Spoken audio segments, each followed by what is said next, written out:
En los últimos días, la prensa mundial, hegemónicamente controlada por los grandes dueños del capital, salvo excepciones, se ha puesto al servicio del imperio estadounidense.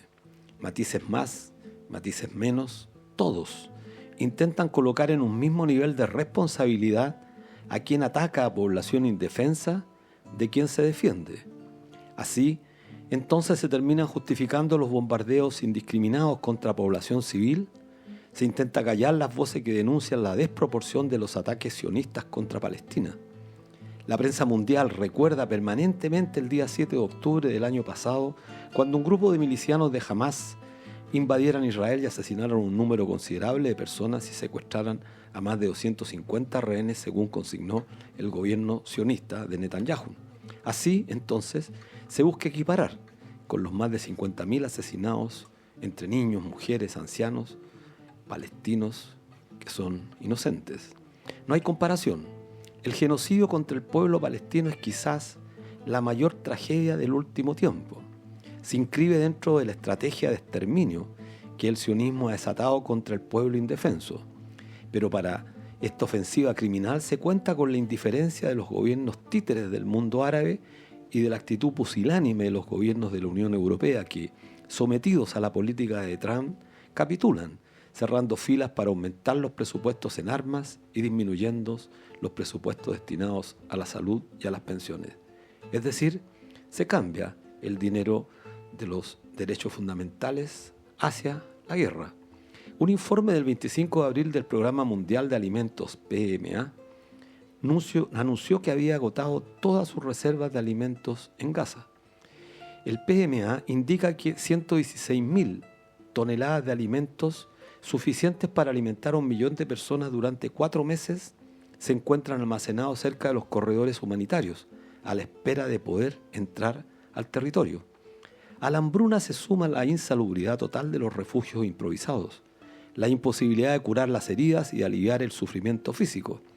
Para el historiador israelí Omer Bartov, especialista en la historia del Holocausto y los genocidios, señala, comillas, si tenemos en cuenta los muertos, los heridos, los miles enterrados bajo los escombros, los miles de muertos indirectos debido a la destrucción de la mayoría de instalaciones médicas, los miles de niños que nunca se recuperarán completamente de los efectos a largo plazo del hambre y los traumas, podemos concluir, sin lugar a dudas, que Israel ha sometido deliberadamente al pueblo palestino de Gaza, en su mayoría refugiados de la partición de Palestina desde 1948, o sus descendientes, a condiciones de vida calculadas para provocar su destrucción física, total o parcial, tal como se establece en el artículo 2C de la Convención de las Naciones Unidas de 1948 sobre el genocidio. Cierre de comillas. Omar Barton se pregunta cómo ha podido producirse tal matanza a pesar de la creación de un régimen jurídico internacional conocido como, comillas, derecho internacional, y cómo el Estado de Israel, considerado y autodenominado como la respuesta al genocidio de los judíos, puede cometer un genocidio de los palestinos con total impunidad. Es la barbarie de estos tiempos, señalan muchos. El imperialismo estadounidense, sin que surjan voces críticas de los países de más alto desarrollo capitalista, se permite, transgrediendo el derecho internacional y pasando por encima del Consejo de Seguridad de las Naciones Unidas, irónicamente responsable de mantener la paz y seguridad internacional, bombardear Irán, exponiendo a millones de civiles sin que la comunidad mostrara enérgicamente su condena. Por el contrario, siguiendo el emplazamiento de Trump, la mayoría de los países más ricos de Europa se comprometieron a destinar más recursos para la adquisición de armas que producen justamente los estadounidenses y por esa vía garantizar el desarrollo de las fuerzas destructivas de la humanidad. Las perspectivas son complejas, para todos, para la humanidad. Detener este genocidio es imperativo. Es al mismo tiempo la seguridad que tienen otras naciones de no caer en el futuro inmediato bajo las garras del sionismo y las garras del imperio, que buscan acabar con las vidas y con los derechos y hacerse de los territorios para extraer riquezas en beneficio de unos pocos. En la actual fase de descomposición del capitalismo, este solo puede ofrecer saqueos, guerras y miserias. La solución a esta barbarie está en los ciudadanos comunes, en los oprimidos, en los trabajadores. los únicos que pueden garantizar la verdadera paz. Mientras la sed expansionista del capitalismo no se detenga, es menester construir alternativas que detengan efectivamente los genocidios y las guerras. La paz sigue siendo un imperativo ético. Los que anteponen el dinero, el lucro y el negocio por sobre la vida, esos son los enemigos de los pueblos, y a esos hay que combatir con todas las fuerzas y en todas partes del mundo.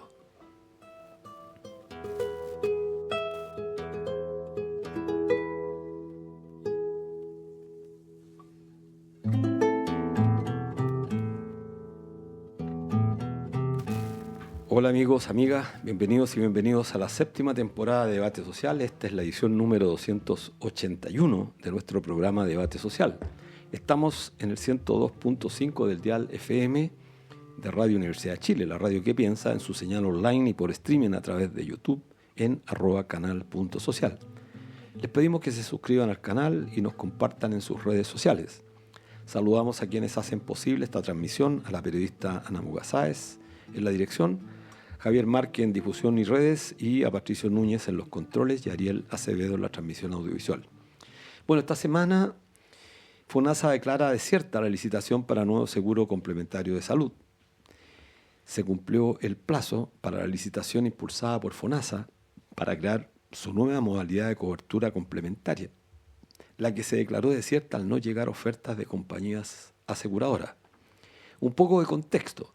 Esta nueva modalidad de FONASA surgió tras la claudicación que hizo el poder constituido, el Congreso, digámoslo derechamente, y el Ejecutivo en el manejo de la crisis del sistema de ISAPRES el año pasado, cuando las autoridades cerraron todas filas y optaron por rescatar a esta industria inmoral como son las ISAPRES, trasladando el costo a los usuarios, a las personas, en vez de avanzar hacia el fortalecimiento del sistema público de salud.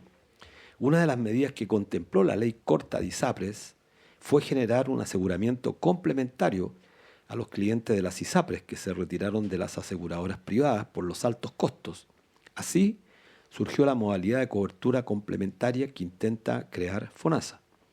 Para conocer la implicancia de esta licitación y conocer un poco de qué estamos hablando en una materia que muchas veces se presenta como alambicada, justamente para que el hombre común, la mujer trabajadora no comprenda, es que se hacen estos entuertos entre el poder económico y el poder político justamente para darle continuidad a aquellos aspectos que la ciudadanía en reiterados momentos ha cuestionado. Bueno, estamos en el teléfono con un especialista en seguro y prestaciones de salud, David Debrow.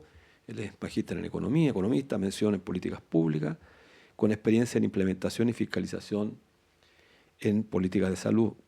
También es consultor en el mismo tema por organismos internacionales. No sé si está al aire, David.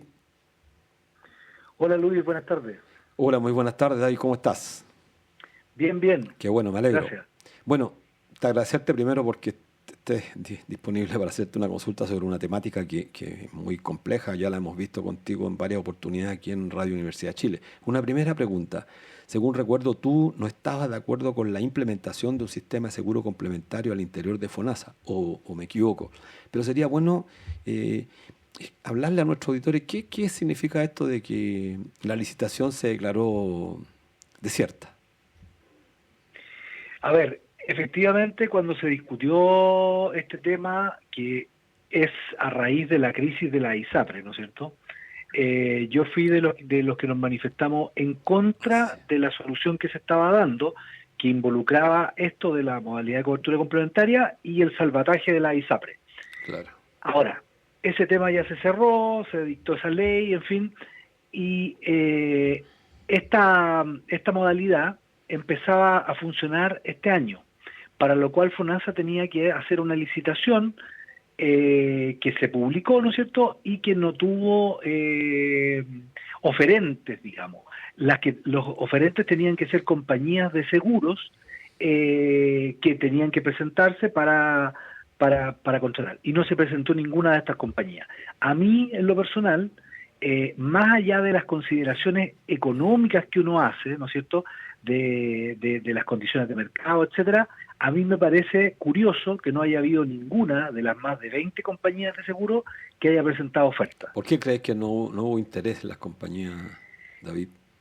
Mira, hay dos líneas de reflexión. Una tiene que ver con el análisis económico. Efectivamente, en esta licitación había una debilidad en el sentido de que pocos prestadores de salud, particularmente en la región metropolitana y en otras ciudades grandes, habían firmado contratos con FONASA para otorgar prestaciones bajo esta modalidad. Prestadores de salud, me estoy refiriendo a clínicas, centros médicos, muy poco, particularmente en el nivel hospitalario. Si eso es así, las compañías de seguro, que son las que en definitiva financian las prestaciones, se forman una expectativa de que muy pocas personas del FONASA van a contratar ese seguro. ¿Por qué? Porque resulta que hay muy poca oferta de prestadores.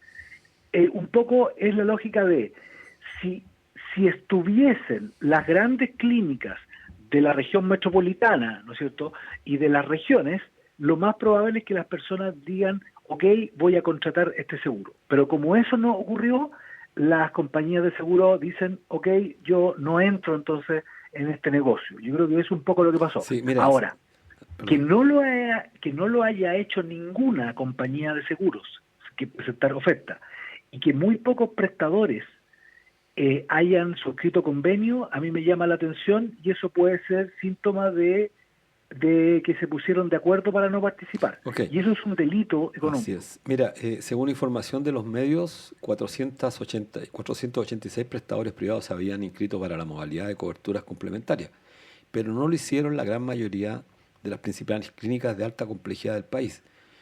Clínicas como Resalud, Empresa Banmédica, Indisa, Clínica Alemana, Clínica Las Condes, UC, Christus, entre otras. ¿Por qué crees que no le interesó este negocio a estas grandes clínicas?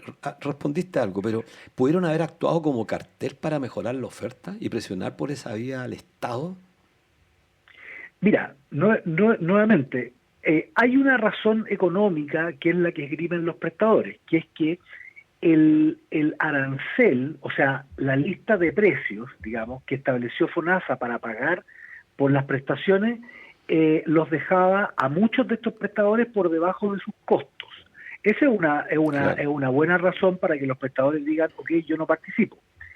Sin embargo, cuando tú ves conglomerados económicos donde ninguna de sus clínicas participó, eso es muy extraño, porque en ese grupo, en un grupo económico, hay prestadores que son de muy distintos niveles de costos. Entonces, alguno de ellos podría haberle convenido participar, sin embargo, puede haberse tomado una decisión del conglomerado de no participar en bloque. Claro. El para qué muchas veces tiene que ver con mejorar las condiciones de negociación. Las licitaciones consideran esta segunda, digamos, una segunda publicación y la posibilidad después de el otorgamiento vía trato directo. Entonces, es probable que se hayan tomado decisiones de ese tipo. Sí, mira, ahora hay un nuevo plazo, entendemos, de 3 meses para una nueva licitación. ¿Qué podría significar para los usuarios, pregunto esto, del sistema y para la salud pública? Un aumento en los valores para los privados.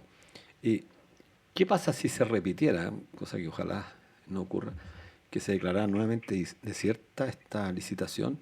Porque finalmente quienes se perjudican son especialmente aquellos trabajadores que emigraron del sector privado al sector público, de las ISAPRES a FONASA, como consecuencia de la crisis que se produjo con la situación que ocurrió hace pocos meses atrás. Sí. Bueno, FONASA tiene hasta 3 meses, por lo tanto podría publicar la licitación mañana si es que resuelve los temas que desea resolver, en fin, pero tiene hasta 3 meses para publicarla. Si esa licitación nuevamente queda desierta, la ley establece la posibilidad de que FONASA lo adjudique por trato directo a alguna compañía de seguro. Lo que pasa es que esa situación es una hipótesis que no tiene asidero, porque si no se presenta nadie, ¿con qué compañía tú vas a negociar para llegar a un trato directo por esto? ¿Por qué digo que esto es una cosa que llama la atención? Las ISAPRES, ¿ya? Las ISAPRES más grandes que hay en Chile actualmente tienen alrededor de 600.000 beneficiarios, o sea, tienen una cartera de 600.000. FONASA actualmente tiene 16 millones de beneficiarios, no todos los cuales eran candidatos, digamos, no todos tienen capacidad de pago para contratar este seguro, Correcto. pero más o menos podrían tenerlo unos 8 millones, si es que es a precio razonable. Si los precios son un poco más altos, eso va disminuyendo, pero cualquier compañía de seguro que ve que de un día para otro tiene una cartera de, qué sé yo, 1 millón Claro, es o atractivo. 800.000, es un negocio enorme. Exacto, por el Entonces, volumen, exactamente. es un tema de volumen. Tú sabes bien, sí. Luis, porque los temas financieros tienen que ver con los volúmenes Claro, de recursos que se manejan. Se controla la siniestralidad justamente con el volumen, se compensa, pero Efectivamente. Entonces, es extraño que ninguna de las más de 20 compañías de seguro, algunas de las cuales habían manifestado su interés previamente en hacerlo, no hayan presentado ninguna oferta a ningún nivel de precio, porque la oferta que las compañías de seguro podrían haber presentado, podrían haber dicho que yo cobro X, un precio muy alto para satisfacer mis niveles de costos, pero Así no lo es. hicieron. Entonces llama la atención. Claro, bueno, llama la atención que justamente estas empresas que han lucrado tanto se constituyan justamente en un cartel y sobreideologizadamente actúen para enfrentar una materia que absolutamente está en el campo económico. ¿M? Y bueno, y deja justamente, nuevamente abre el debate respecto a la necesidad de que ciertos actores públicos puedan participar. Se echaría de menos aquí una compañía aseguradora pública, ¿m? Como fue el antiguo Instituto de Seguro Público. ¿M?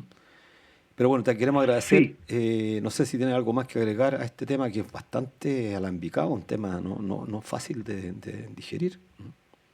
Sí, bueno, yo creo que es importante que las personas se informen, porque la verdad es que dentro de todo lo que fue esta discusión de la ley de ISAPRE, esta parte se veía como un fortalecimiento al menos de lo público, a pesar de Claro. que era involucrando a las compañías de seguro, pero ya, ok. El FONASA al menos salía beneficiado en ese sentido. Es importante porque esto significaría, si es que prospera, que muchas personas que están en el sistema ISAPRE tendrían una alternativa mucho más atractiva entregando su 7% al sistema público. Exacto. Bueno, es de esperar que eso avance en esa dirección. Te queremos agradecer, David, como siempre, un gran abrazo a la distancia. Nos vemos pronto. Gracias, Luis. Ya, que te vaya Saludos. Bien. Bueno, vamos al corte musical con un tema en honor a la lucha palestina, Bajo los escombros, con Residente Yamal Murkus. Volvemos luego con un gran invitado.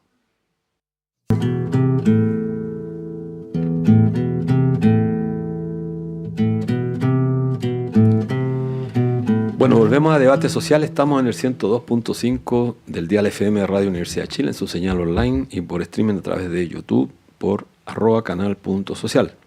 Hoy estamos junto a Rodrigo Carmi Bolton, doctor en Filosofía de la Universidad de Chile, profesor e investigador del Centro de Estudios Árabes y del Departamento de Filosofía de la Facultad de Filosofía y Humanidades de la Universidad de Chile. Publica frecuentemente columnas de opinión en diversos medios nacionales e internacionales, así como textos en un sinnúmero de revistas académicas. Algunos de sus libros son Escritos Bárbaros, Ensayos sobre Razón Imperial y Mundo Árabe Contemporáneo del 2016, Intifada, una topología de la imaginación popular del 2020, Averroes, Gusto, Risa y Política del 2024 y Palestina Sitiada, Ensayo sobre el devenir Nakba del mundo, publicado a comienzos de este año 2025. Bueno, bienvenido Rodrigo, muchas gracias por estar con nosotros. Muchas gracias a ustedes por la invitación. Bueno, entremos en materia. Primero quisiéramos pedirte que nos diera una visión general de la actual situación de Palestina tras la guerra entre Israel e Irán, pues durante estos últimos 12 o 15 días que duraron los enfrentamientos, la crisis humanitaria en Gaza quedó en la prensa como en un segundo plano. Todo se ha focalizado nuevamente en Irán, esta suerte de caricatura que se hace. Sí. Pero por eso sería bueno quizás pedirte una visión general sobre lo de Palestina. Sí. Lo que podríamos decir en primer lugar es que la cuestión palestina es fundamentalmente una cuestión de carácter colonial, que comienza no solamente con la fundación del Estado de Israel en 1948, sino mucho antes con la colonización británica del territorio palestino, ¿ya? Y que esa colonización, digamos, pasó de las manos británicas a las manos sionistas, ¿no? En 1948 se produjo la Nakba, que es la primera gran expulsión de gran masa de palestinos. En el año 67 tenemos una sonada militar fundamental para Israel, donde el 22% del territorio palestino queda dominado por Israel, ese 22% que había sido el resto que había quedado del 48.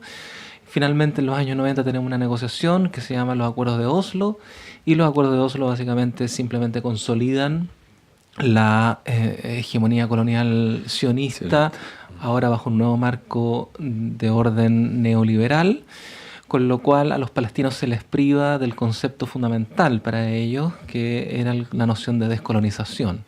Y lo que estamos viendo hoy día, desde el 7 de octubre del 2023, es, por un lado, una nueva oleada de resistencia palestina que ha sido permanente durante todo el siglo de colonización, tanto británica como israelí, y al mismo tiempo una intensificación y por lo tanto la entrada en una cuarta etapa de la colonización, que consiste básicamente en el intento de aniquilar y o expulsar completamente a la población de Gaza, ¿ya?, para que Israel se apodere de todo el territorio, tal como la promesa israelí de los grandes ideólogos israelíes del sionismo lo proyectaron ya no solamente en 1948, sino mucho antes, ¿no?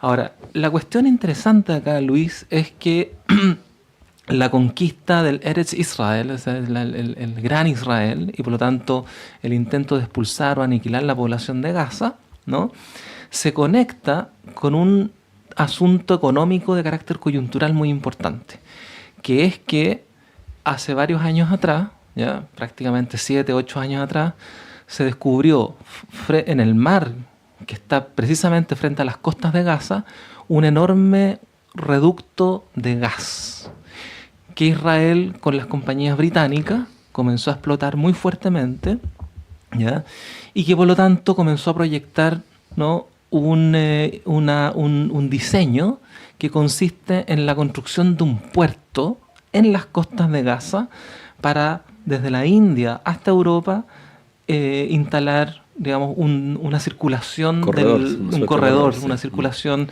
del gas, y proveer de gas a Europa para de esa manera, en el fondo, sustituir a los rusos, ¿ya? Por lo tanto, el conflicto con Ucrania está internamente vinculado con la cuestión palestina en la actualidad, a partir de la cartografía de los hidrocarburos que está en juego acá, ¿no? Y terminaría diciéndote, a propósito de tu pregunta, que la cuestión iraní que apareció, ¿no?, nuevamente, ¿no?, en escena, básicamente tiene que ver también con dos o tres elementos importantes. Uno, que efectivamente el proyecto del Estado de Israel está entrando en una fase de colapso ideológico muy importante, ¿ya?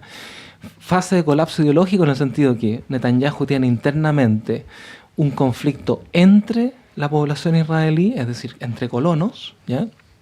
Tiene un conflicto en las propias coaliciones políticas, tiene un conflicto a nivel internacional con la Corte Penal de Justicia, con la Corte Internacional de Justicia, tiene un progresivo aislamiento de gran parte de la población mundial y fundamentalmente una crisis económica importante que no se ha recuperado con los años. Entonces, todos esos elementos de alguna manera son signos de este lento y al mismo tiempo veloz proceso de colapso de Israel, que hay que entender, para la audiencia que está escuchando, que Israel en realidad no es un Estado en el sentido normal de la palabra, ¿ya? Es un Estado que está constituido legalmente a partir del apartheid, ¿ya? Claro, es importante, sí. Y eso quiere decir, por ejemplo, cosas muy cotidianas, hay carreteras segregadas, por ejemplo, carreteras para judíos israelíes y carreteras para palestinos. Hay justicia para uno y no hay justicia para otro, ¿ya? Y hay una enorme potenciación de parte de Israel del capital de los asentamientos, ¿no? O sea, no se puede entender, en el fondo, la colonización sionista sobre Palestina sin entender que lo que está en juego aquí es precisamente el capitalismo. Sí, y sobre ese particular tema que me parece muy interesante, eso se traduce concretamente también en el dominio del territorio, porque justamente es muy interesante lo que planteas del Gaza ahí frente a las costas de Gaza. También tiene una explicación esto en términos de lo que ha declarado Trump, de que hay que limpiar prácticamente todo el territorio. ¿Y por qué te pregunto esto? Porque, bueno, siempre en los intentos de colonización el territorio es fundamental. Me recuerdo que tú incluso pusiste un ejemplo para graficar esto, lo que ocurría en Chile con el pueblo mapuche. Así es. Suerte de genocidio también, de desplazamiento, de expropiación de las tierras.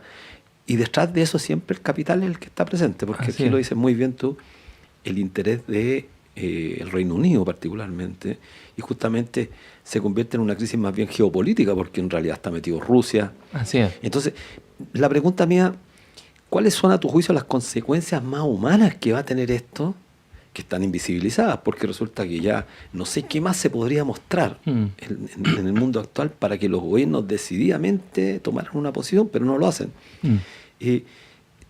¿Cuáles son las consecuencias para la población palestina, concretamente, para los hombres y mujeres que están deambulando?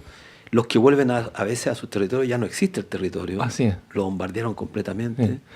Claro, no solamente no existe el territorio, sino que el ecosistema tampoco cambió, fue aniquilado. O sea, para que nos hagamos una idea, a propósito de la cuestión nuclear que se visibiliza con el tema iraní, en realidad la cuestión nuclear había sido visibilizada antes, porque la cantidad de kilotones que Israel había lanzado sobre la Franja de Gaza es equivalente a 8 veces más que Hiroshima y Nagasaki. Mira.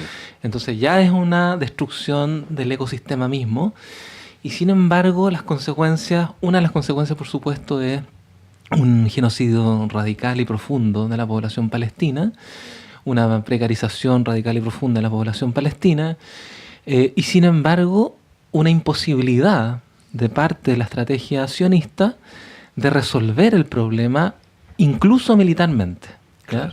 Entonces, yo le comentaba en otro medio de comunicación el día martes de la semana pasada, porque me preguntaban si yo creía que Israel podría llegar a invadir Irán, para decirlo de esa manera, o podía llegar a tener suficiente fuerza para cambiar el régimen, por ejemplo. Y yo les dije, mira, no sabemos, pero lo que sí sabemos es que Israel, los dos grandes objetivos militares que se propuso desde el 8 de octubre de 2023, que fue aplastar la resistencia palestina de Hamás y al mismo tiempo liberar a los rehenes, no se ha cumplido. Conseguir, sí. Si Israel no ha podido con Hamás, menos va a poder con el régimen iraní, que es un régimen, en último término, de potencia media.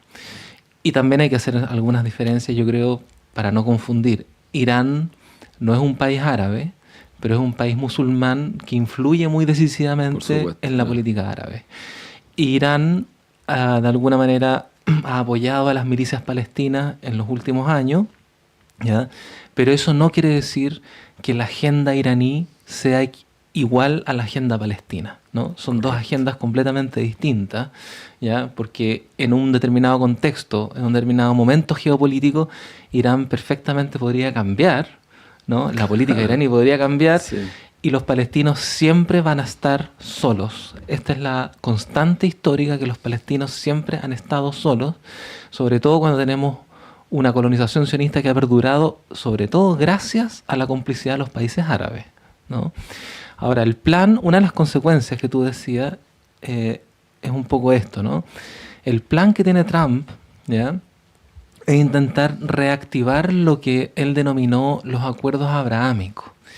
Y los acuerdos abrahámicos que él los planteó en su primera administración consistían fundamentalmente en intentar que las petromonarquías normalizaran relaciones con Israel, que en el fondo significa un acuerdo económico y securitario. Como Arabia Saudita, por ejemplo. Arabia Saudita, Emiratos Árabes, establecer una normalización de relaciones. Se llama normalización de relaciones porque en el fondo la idea es que pase piola, que Israel es un estado aparte, etcétera, y que se consume el capital de hidrocarburos también a través de la industria de la seguridad, que es lo que quieren intercambiar. Pero precisamente porque Israel estaba en conversaciones para establecer esa normalización, ¿no? Irrumpe Hamás el 7 de octubre y de alguna manera esa conversación se quiebra. Trump lo que está intentando hacer es justamente volver a aplastar la resistencia palestina para restituir lo que había instalado en los acuerdos abrahámicos. Y eso significa, en último término, un intento de disolución o de desaparición, ¿ya?, de toda resistencia palestina, si acaso no de Palestina misma, digamos, ¿ya? Mira, o sea, lo que quiero poner bien en claro, o sea, desde el punto de vista palestino, lo que está en juego hoy es si Palestina desaparece o no desaparece. Eso exacto, claro, es gravísima la interrogante que está planteada. ¿Cuánta responsabilidad ética tiene la comunidad internacional? Ya lo sabemos, con su silencio cómplice. Pero, ¿cuánta responsabilidad ética tienen los pueblos árabes, los gobiernos árabes, que en un momento, en el 67, posterior al 67, jugaron un rol intentando rearticular al mundo árabe? Claro. Hoy día, ¿cómo lo has visto tú, Rodrigo? Claro, mira, eso es súper problemático porque efectivamente, antes del 67, todavía en el léxico político que utilizábamos, ¿no?, sobre todo en las izquierdas, etcétera, Claro. se hablaba del conflicto árabe-israelí, Así es. no del conflicto palestino. Sí, justamente, buen punto. Incluso hoy día ni siquiera se habla del conflicto palestino, en realidad se habla del conflicto Hamás-Israel. Claro. O sea, la atomización del discurso ha sido brutal.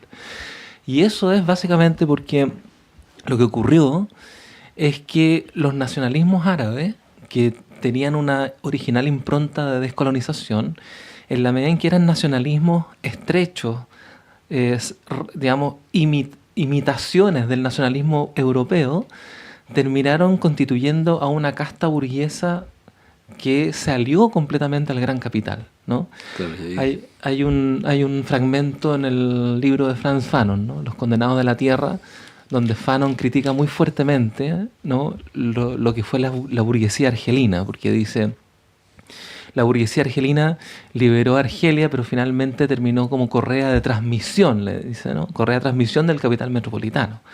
Entonces, los nacionalismos árabes, que originalmente eran revolucionarios, terminaron completamente cómplices del status quo y de la hegemonía estadounidense, fundamentalmente después del 67, que se cristaliza en el gran acuerdo que se establece entre Egipto e Israel en el año 79, en los famosos acuerdos de Camp David, ¿no? Así es. Desde ahí en adelante, la causa palestina queda completamente cindida de la causa árabe.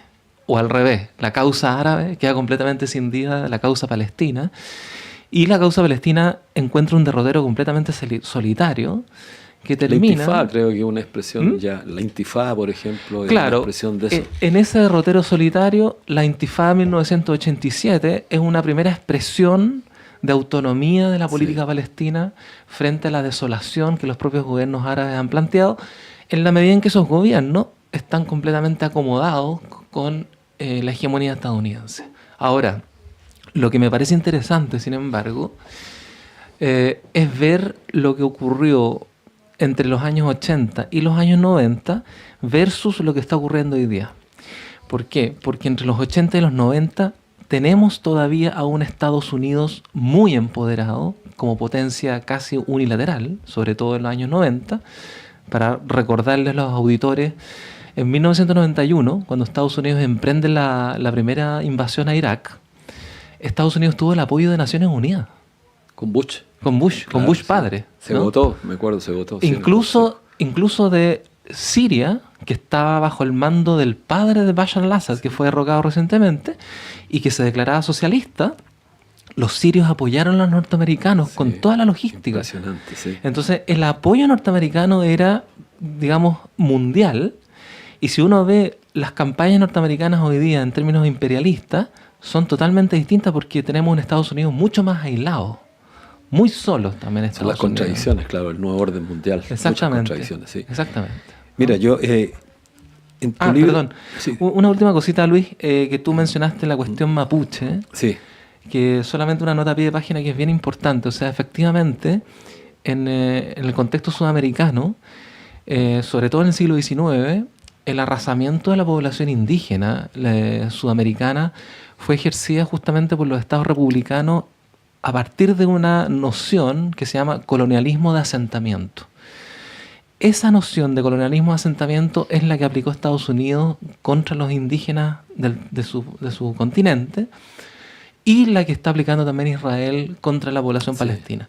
¿En qué consiste ese colonialismo? Y lo explico de manera muy precisa, en que, a diferencia del colonialismo clásico, que tenía por función la integración del nativo en el imaginario metropolitano, el colonialismo de asentamiento tenía por función expulsar al nativo. Y apropiarse, sí. Y apropiarse de la tierra. La famosa apropiación originaria, sí, aquí estamos frente a la eso. acumulación originaria, Sí, eso es. La acumulación originaria del capital pasa por ese colonialismo. Muy claramente definido, yo diría que empieza a ver uno de los nuevos... como te dijera, se empiezan a ver señales que estamos involucionando a ese nivel. Sí. O sea, expoliar completamente a los pueblos y asentarse ahí, pero para eso hay que eliminar físicamente el genocidio completo. Exacto. Yo, en tu libro Palestina sitiada, ensayo sobre el devenir Nakba del mundo, publicado recién en enero de este año, instalas que la situación que vive Palestina puede generalizarse y repetirse en cualquier parte del mundo. Eso creo que es un llamado a atención. No es una frase grandilocuente, sino que sobre la base de lo que uno está observando, creo que es un muy buen llamamiento. Y en una entrevista en La Voz de los que Sobran señalaste justamente lo que estábamos hablando, conversando, que la Araucanía sería nuestra Palestina local. Y a mí me pareció interesante analizarlo. Quizás la proporción, comparado a lo que ocurre hoy día en Palestina, no tiene comparación. No tiene parangón, claro. Parangón. Sí. Pero uno puede empezar a ver, que te quería preguntar ahí, como investigador, como analista del tema, claro, si se llega a derrotar Palestina, bueno, los demás pueblos que están circundándolo, me imagino el Líbano, me imagino Siria, bueno, Cisjordania, y la grave situación de Egipto, o sea, con un régimen que francamente vergonzoso. Sí. ¿Cómo ves ese panorama? Claro, la primera cuestión es que, claro, Palestina para mí constituye una especie de crisol o de... Sí, buena definición. ¿no?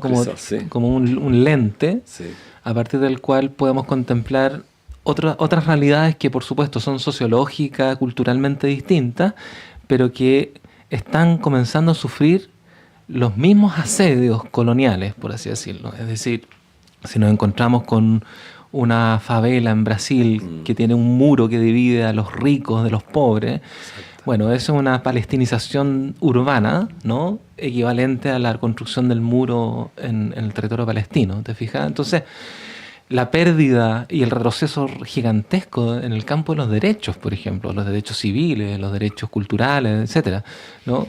Tal como está planteado hoy día una intensificación punitivista del campo del derecho penal, por ejemplo, ¿no? Es decir, hay una serie de elementos y el más importante me parece es que hoy día, frente a Gaza, cualquier ciudad, cualquier pueblo, cualquier población puede convertirse en Gaza, ¿no? Si hay una población que está frente a un capital, a un proyecto de grandes capitales, y esa población no sale, ¿no? Esa comunidad no sale, que es un poco lo que pasa con el Valle del Huasco, como pasa con tantos lugares. Efectivamente, puede ser arrasado, digamos. Ese es el mensaje que está dando Israel también, ¿no? Israel está hoy día dando el mensaje de en qué consiste el capital contemporáneo. El capital contemporáneo ya no es el capital liberal que quiere dialogar con las comunidades o con los otros, etcétera, que también era colonial, sino que es un capital que quiere arrasarlo todo. Así es. Y que puede llegar a exterminar y convertir todo en Gaza. Esa es un poco la tesis, analogía y conclusión también. En el mismo programa de La Voz de los que Sobran hiciste alusión a la derechización de la juventud en diversos países. Y que sería la que está votando por medidas de fuerza y represivas. Te cambio un poco de tema, de escenario. Sí. ¿Crees que hay una derechización de la juventud a nivel internacional? ¿A qué se debería? Y lo quiero vincular con una pregunta que me parece muy interesante. De repente ¿no sientes que es posible imaginar un futuro sin Palestina por el efecto de la mediatización que instalan los grandes grupos económicos de terminar ocultando, invisibilizando este fenómeno para destruir definitivamente? Entonces te lo vinculo con la otra pregunta, con el tema de la derechización. O sea, yo creo que ha habido una derechización de la población en general, ¿ya? No solamente la juventud. Pero esa derechización responde a una cuestión material muy clave, que es la precarización producida por los embates neoliberales, del capital neoliberal, ¿ya? Que ha generado a un proletariado completamente exento de agrupaciones sindicales y de colectivos que puedan protegerlo. Así es. Estoy hablando del delivery, el uberista, etcétera, ¿no? O sea, todo individuos son solo individuos trabajando, claro. Entonces son individuos que frente al discurso anarcocapitalista se identifican inmediatamente, porque efectivamente es la simple individualidad precarizada, ¿no?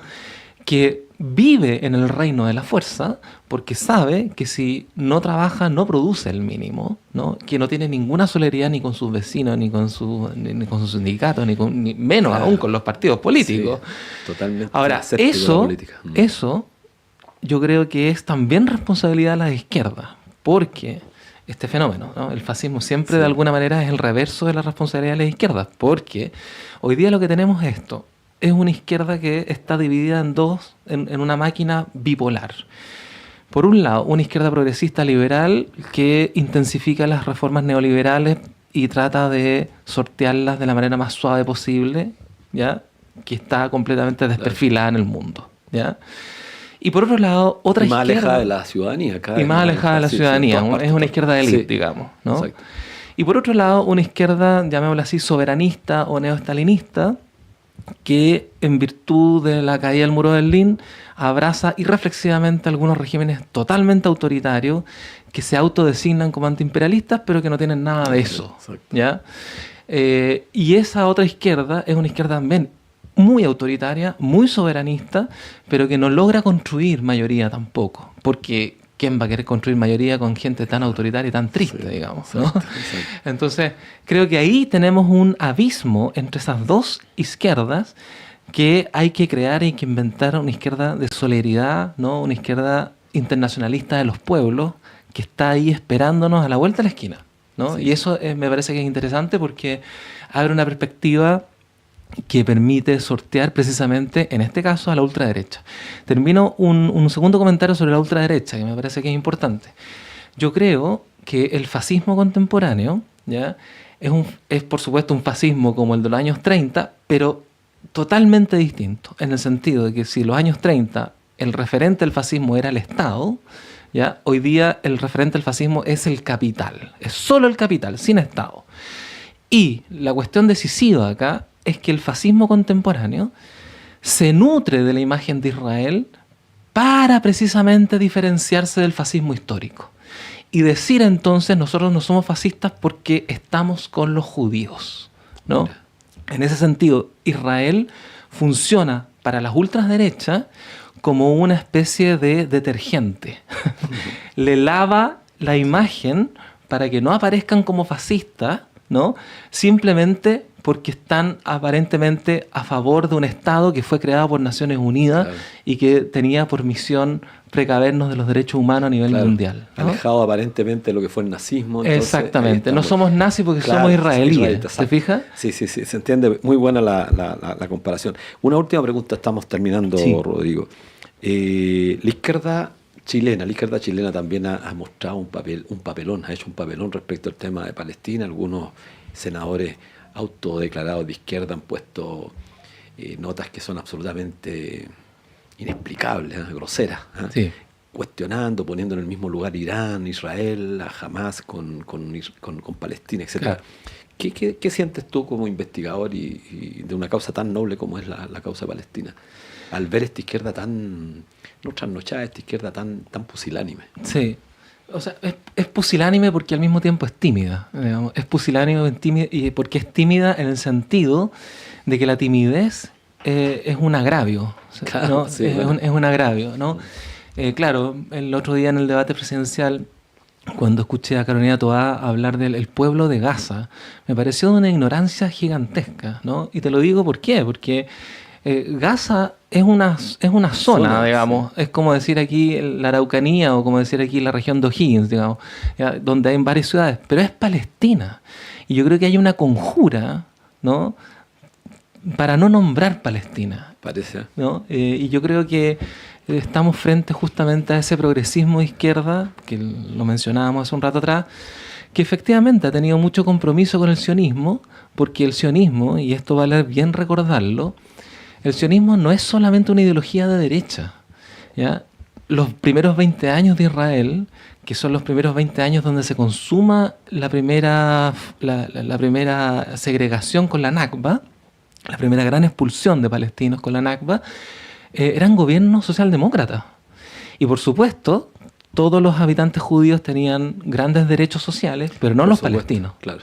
La seguridad social era maravillosa. Exactamente, en Israel, claro. pero no los palestinos. Exactamente.